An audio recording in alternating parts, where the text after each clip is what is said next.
Hey guys, welcome to the 10th lecture of the chapter Biological Classification. I am Harish Kumar और इस lecture में हम पढ़ेंगे प्रोटिस्टा के तीसरे मेंबर के बारे में जो कि है यूग्लिनोइड्स। ओके, देखो बेसिकली प्रोटिस्टा के 5 मेंबर है। एक बार रिवाइज करवा देता हूँ। पहला हमारा क्राइजोफाइट्स जो हमने कंप्लीट कर लिया, उसके बारे में जान लिया। डायनोफ्लैजिलेट्स भी हमने कंप्लीट कर लिया। तो इस लेक्चर में हम यूग्लिनोइड्स के बारे में जानेंगे। ओके, तो चलो यूग्लिनोइड्स से स्टार्ट करते हैं। तो देखो, हैबिटाट की अगर हम बात करें तो फ्रेश वाटर में पाए जाते हैं यूग्लिनोइड्स। फ्रेश वाटर मतलब मीठे पानी में। यूग्लिनोइड्स क्या होते हैं? प्रोटिस्टा का जो हमारा मेंबर है यूग्लिनोइड्स, वो होता है एक्वाटिक। ठीक है, एक्वाटिक हैबिटाट में पाया जाता है। और एक्वाटिक में भी कैसा? फ्रेश वाटर में, मराइन वाटर में नहीं।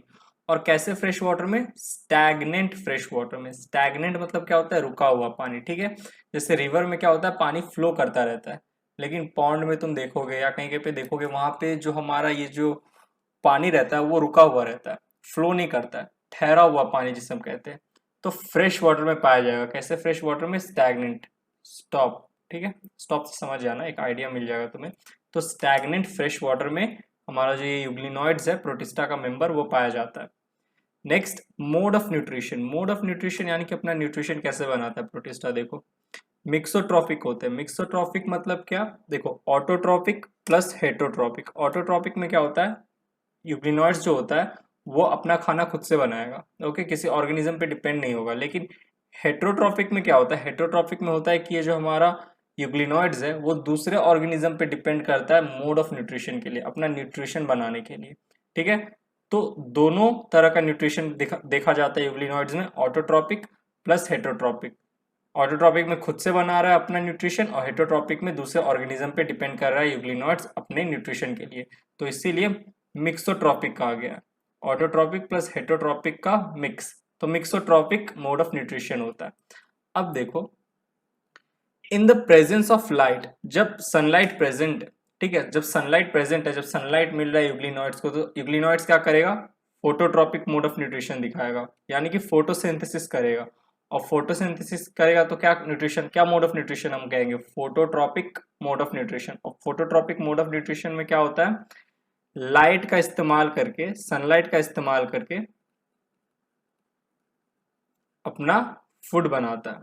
ठीक है, तो लाइट एनर्जी यूज किया, लाइट एनर्जी यूज करके अपना न्यूट्रिशन बना रहा है हमारा क्या? यूग्लिनोइड्स। तो खुद से न्यूट्रिशन बना रहा है, इसलिए ऑटोट्रॉपिक है। ऑटोट्रॉपिक में भी कैसे? फोटोट्रॉपिक है। क्यों? क्योंकि फोटोसिंथेसिस कर रहा है। ओके, और ये सब कब हो रहा है? प्रेजेंस ऑफ लाइट में। तो प्रेजेंस ऑफ लाइट में autotrophic. In absence of light heterotrophic करेगा। एब्सेंस ऑफ, जब लाइट एब्सेंट है, जब हमारे यूग्लिनोइड्स को लाइट नहीं मिल रहा है, तो यूग्लिनोइड्स क्या करेंगे? Heterotrophic mode of nutrition show करेंगे, यानी कि दूसरे ऑर्गेनिज्म पे डिपेंड करेंगे। किसके लिए? न्यूट्रिशन के लिए। उसमें भी कैसा? उसमें भी होलोजोइक। होलोजोइक मतलब क्या होता है? देखो, होलोजोइक मतलब होता है दूसरे जो छोटे छोटे और जैसे ऑर्गेनिज्म होते हैं, समझ लो ये हमारा यूग्लिनोइड है। ओके, ये यूग्लिनोइड है। ठीक है, ये न्यूक्लियस है, और यहाँ पे छोटे छोटे बहुत सारे माइक्रोब्स है। तो हमारा ये यूग्लिनोइड क्या करेगा? जाके इन माइक्रोब्स को क्या करेगा? इंजेस्ट कर लेगा, खा लेगा। ओके, तो इसीलिए होलोजोइक मोड ऑफ न्यूट्रिशन को कहते हैं इंजेशन। एक और नाम है, ठीक है, इंजेशन। Alright, ingestion. और ऐसी फोटोट्रॉपिक का भी एक और नाम है होलोफाइटिक। होलोफाइटिक, जैसे फोटोट्रॉपिक का नाम है होलोफाइटिक, वैसे होलोजोइक का एक और नाम है इंजेशन। इंजेशन मतलब क्या कर रहा है? हमारा ये जो यूग्लिनोइड है, ये क्या कर रहा है? छोटे छोटे माइक्रोब्स को इंजेस्ट कर ले रहा है, खा ले रहा है। और अंदर में जाके जब ये माइक्रोब्स जो है अंदर में पहुंच जा रहे हैं, खाने के बाद जब यूग्लिनोइड खा ले रहा है, तो अंदर में क्या कर रहा है? डाइजेशन कर रहा है। तो यानी कि दूसरे ऑर्गेनिज्म पे, ये सब क्या है? छोटे छोटे माइक्रोब, ये सब दूसरे ऑर्गेनिज्म से, दूसरे ऑर्गेनिज्म पे डिपेंड कर रहा है हमारा यूग्लिनोइड न्यूट्रिशन के लिए। तो इसीलिए ऐसे न्यूट्रिशन को, ऐसे मोड ऑफ न्यूट्रिशन को कहते हैं हेट्रोट्रॉपिक मोड ऑफ न्यूट्रिशन, जिसका एक और नाम है होलोजोइक, और जिसको हम कहते हैं, मतलब हेट्रोट्रॉपिक मोड ऑफ न्यूट्रिशन में होलोजोइक मोड ऑफ न्यूट्रिशन आता है, और होलोजोइक मोड ऑफ न्यूट्रिशन का एक और नाम है इंजेशन। ठीक है, ओके। और ये सब कब हो रहा है? हेट्रोट्रॉपिक कब हो रहा है? एब्सेंस ऑफ सनलाइट, सनलाइट नहीं है, लाइट एनर्जी नहीं है, तो फोटोसिंथेसिस कैसे करेगा यूग्लिनोइड? तो यूग्लिनोइड क्या करेगा? छोटे छोटे ऑर्गेनिज्म को, माइक्रोब्स को खाना स्टार्ट करेगा। अब देखो, फोटोट्रॉपिक है मतलब फोटोसिंथेसिस कर रहा है। ठीक है, फोटोसिंथेसिस कर रहा है, तो फोटोसिंथेसिस करने के लिए पिगमेंट्स का होना जरूरी है। पिगमेंट्स कौन कौन से पिगमेंट्स होते हैं? Chlorophyll A plus chlorophyll B, ये जो दो पिगमेंट होते हैं, ये दो पिगमेंट हमारे यूग्लिनॉइड्स को हेल्प करते हैं फोटोसिंथेसिस में, अपना न्यूट्रिशन खुद से बनाने में। और एक और यहाँ पे नोट है, ये जो क्लोरोफिल ए और बी है, ये होते हैं आइडेंटिकल टू हायर प्लांट्स। जो बड़े बड़े प्लांट्स होते हैं ना, प्लांट किंगडम में क्या प्लांट्स के बारे में पढ़ेंगे, उन प्लांट्स में भी हमारा क्लोरोफिल ए और क्लोरोफिल बी पाया जाता है। तो ये एक सिमिलैरिटी तुम कह सकते हो प्लांट और प्रोटिस्टा के बीच में, कि पिगमेंट का सिमिलैरिटी होता है। क्लोरोफिल ए और बी जो होता है हमारे यूग्लिनॉइड में पाया जाता है। ठीक है, यूग्लिनॉइड किसका मेंबर है? प्रोटिस्टा का। ऑलराइट, और हमारे प्लांट में भी क्या, प्लांट किसका मेंबर है? प्लांट किंगडम का। ठीक है, तो प्रोटिस्टा किंगडम और प्लांट किंगडम में एक सिमिलैरिटी आ गया कि दोनों में क्लोरोफिल ए प्लस बी पाया जाता है। ओके, अब देखो होलोजोइक मोड ऑफ न्यूट्रिशन में क्या होता है? Euglenoids predating on other smaller organism. Obviously देखो छोटे छोटे ऑर्गेनिज्म को, ये सब क्या था, हमारे छोटे छोटे ऑर्गेनिज्म थे, इनको ये बड़ा वाला और यूग्लिनॉइड क्या किया? खा लिया, इंजेस्ट कर लिया। तो यानी कि प्रीडेटर नेचर होता है, प्रीडेटिंग नेचर होता है। प्रीडेटर क्या करते हैं? अपने छोटे छोटे जानवर को क्या करते हैं? शिकार करते हैं और खा लेते हैं। तो वैसा ही nature euglenoid in the absence of light में शो करता है। कैसा नेचर? प्रीडेटिंग नेचर। ठीक है, मूविंग ऑन। अब देखो euglena are common members of euglenoids. Euglenoids जो हमारा प्रोटिस्टा का मेंबर है, इसका एक बड़ा ही कॉमन मेंबर होता है यूग्लिना। तो यूग्लिनॉइड्स के अंदर क्या आया? यूग्लिना। ठीक है, यूग्लिना जो होते हैं, इसका डायग्राम एनसीईआरटी में तुम्हें मिल जाएगा। ये एनसीईआरटी का डायग्राम है और ये हमारा क्या है? यूग्लिना है। ओके, जो कि क्या है? Euglena is a common members of euglenoid. Euglena are common members of euglenoids. Okay, तो हमारा ये जो यूग्लिना है, इसका चलो अब हम थोड़ा स्ट्रक्चर और मॉर्फोलॉजी के बारे में जानते हैं। ओके, सबसे आउटर लेयर है सेल मेम्ब्रेन। ठीक है, अब सबसे आउटर बेसिकली क्या होता है? सेल वॉल होता है। सबसे आउटर लेयर सेल वॉल होता है, बट यहाँ पे क्या है? सेल मेम्ब्रेन है। इससे तुम्हें आइडिया मिल रहा होगा कि यूग्लिनॉइड जो हमारा प्रोटिस्टा का मेंबर है, इनमें सेल वॉल जो होता है एब्सेंट होता है। ठीक है, अब यूग्लिनॉइड्स में सेल वॉल एब्सेंट है, तो इसके सारे मेंबर में भी एब्सेंट होगा, यानी कि यूग्लिना में भी सेल वॉल क्या होगा? एब्सेंट होगा। तो यहाँ पे एक नोट है, सेल वॉल इज एब्सेंट। ठीक है, in euglenoids cell wall is absent. Next, यहाँ पे देखो मैंने एक लेयर बनाया है। ठीक है, ये प्रोटीन रिच लेयर है। ठीक है, ये प्रोटीन रिच लेयर है जिसका नाम है पेलिकल। ये क्या करता है? Makes the body flexible. Euglena का जो बॉडी है उसको फ्लेक्सिबल बना देता है। ठीक है, एकदम फ्लेक्सिबल बना देता है, जिससे आराम से यूग्लिना जो होता है क्या कहते हैं? मूवमेंट दिखा पाता है। ठीक है, अपने ही आसपास ऐसे हल्का हल्का से फ्लेक्सिबिलिटी आ जाता है, तो क्या करेगा? मूव करेगा, लचीलापन आ जाता है यूग्लिना में। Next, nucleus. ठीक है, ये न्यूक्लियस होता है, लार्ज ट्रू न्यूक्लियस होता है हमारे किसमें? यूग्लिना में। नेक्स्ट, आई स्पॉट। ये देखो तुम्हें यहाँ पे एक स्ट्रक्चर दिख रहा होगा, ये होता है आई स्पॉट, जिसका दूसरा नाम है स्टिग्मा। ये आई स्पॉट जो होते हैं, ये क्या करते हैं? लाइट को रिकॉग्नाइज करते हैं। यूग्लिना को कैसे पता चलेगा कि उसके आसपास लाइट प्रेजेंट है या नहीं है, लाइट है या नहीं है? तो ये बताएगा, ये चीज बताएगा यूग्लिना को आई स्पॉट। ठीक है, और इससे यूग्लिना को पता चलेगा कि हाँ चलो आसपास इन्वायरमेंट में लाइट प्रेजेंट है, तो चलो फोटोसिंथेसिस किया जाए और खाना बनाया जाए। राइट, क्योंकि ऑटोट्रॉपिक मोड ऑफ न्यूट्रिशन भी शो करते हैं यूग्लिनॉइड्स के मेंबर। ठीक है, यूग्लिना जो होगा वो ऑटोट्रॉपिक मोड ऑफ न्यूट्रिशन भी शो करेगा, और जब लाइट एब्सेंट है तो हेट्रोट्रॉपिक कर लेगा। तो आई स्पॉट को हम लोग कह सकते हैं it is a photoreceptive cell organelle. It recognizes whether light is present in the environment और नॉट। ठीक है, नेक्स्ट, हैव टू फ्लैजिला। दो फ्लैजिला होते हैं हमारे यूग्लिना में।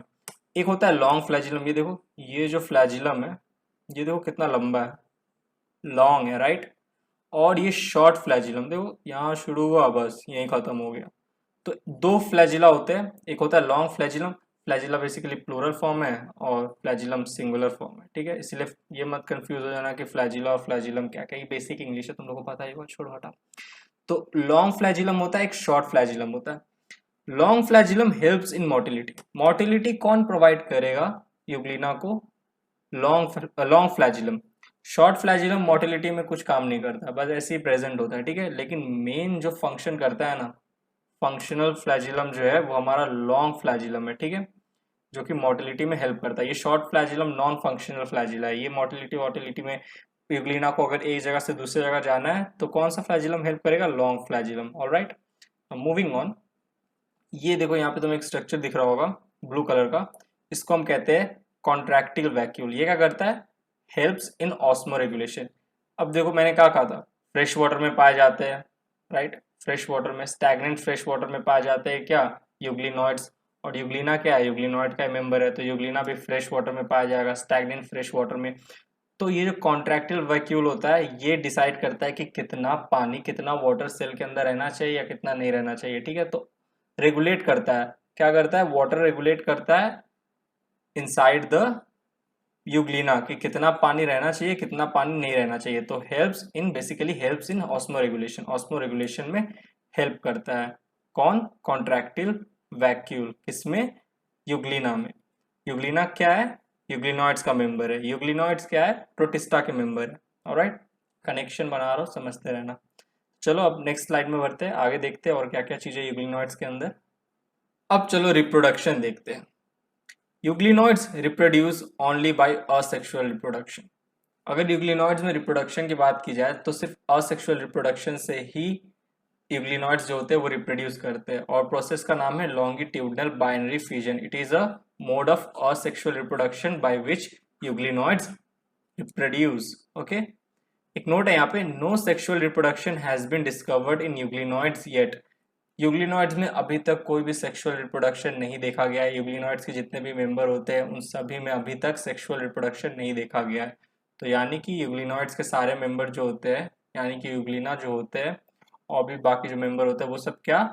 वो सब असेक्सुअल रिप्रोडक्शन करते हैं। उसमें भी कैसा? वो जो प्रोसेस का नाम है असेक्सुअल रिप्रोडक्शन, उसका नाम है लॉन्गिट्यूडनल बाइनरी फ्यूजन। अब देखो ये लॉन्गिट्यूडनल बाइनरी फ्यूजन होता क्या है। ये हमारा है यूग्लिना, ओके, जो कि यूग्लिनॉइड्स का मेंबर है। ओके, ये यूग्लिना में क्या होगा? पहले होगा कैरियोकाइनेसिस। कैरियोकाइनेसिस में क्या होता है? न्यूक्लियस डिवाइड होता है। देखो एक न्यूक्लियस से दो न्यूक्लियस बना। फिर थर्ड स्टेप, सेकेंड स्टेप में क्या होता है? ये फर्स्ट स्टेप था। सेकेंड स्टेप में होता है साइटोकाइनेसिस। साइटोकाइनेसिस में क्या होता है? सेल, अब हमारा जो सेल था उसका साइटोप्लाज्म भी यहाँ से देखो डिवाइड कर रहा है। साइटोप्लाज्म डिवाइड कर रहा है, पहले न्यूक्लियस डिवाइड किया, राइट, एक से दो बना, फिर साइटोकाइनेसिस हुआ, साइटोप्लाज्म डिवाइड किया। तो जब साइटोप्लाज्म डिवाइड किया तो एक यूग्लिना से दो यूग्लिना बन गया, 1 और 2। तो देखो कैसे एक यूग्लिना से बाइनरी फ्यूजन हुआ लॉन्गिट्यूडनल। लॉन्गिट्यूडनल मतलब देखो कैसे इस एक्सिस में हुआ है, इसको कहते हैं longitudinal binary fusion. Vertical axis देखो वर्टिकली हुआ है, ठीक है, ऐसे सीधा, तो लॉन्गिट्यूडनल बाइनरी फ्यूजन होता है। तो ये हमारा यूग्लिनॉइड्स यहाँ पे कंप्लीट हुआ। ओके, अब नेक्स्ट लेक्चर में हम पढ़ेंगे स्लाइम मोल्ड्स के बारे में, जो कि हमारा क्या है? फोर्थ मेंबर है प्रोटिस्टा किंगडम का। ऑलराइट, तो गाइज यहीं पे लेक्चर खत्म होता है। अब तुम्हें लेक्चर समझ में आया होगा, समझ में आया तो प्लीज़ वीडियो को लाइक करना, निटोलॉजी को सोशल मीडिया पे फॉलो करना, इंस्टाग्राम पे, फेसबुक पेज पे और ट्विटर पे, और निटोलॉजी चैनल को ज़रूर सब्सक्राइब करना। यहाँ पे तुम्हें चैनल का लोगो दिख रहा होगा, उस पर क्लिक करो, चैनल को सब्सक्राइब करो, बेल आइकन ज़रूर प्रेस करना। और अगर तुम्हें निटोलॉजी के और भी वीडियोज़ देखने हैं तो यहाँ वॉच मोड पर क्लिक करके देख सकते हो। चलो नेक्स्ट लेक्चर मिलते हैं, bye, thank you, take care.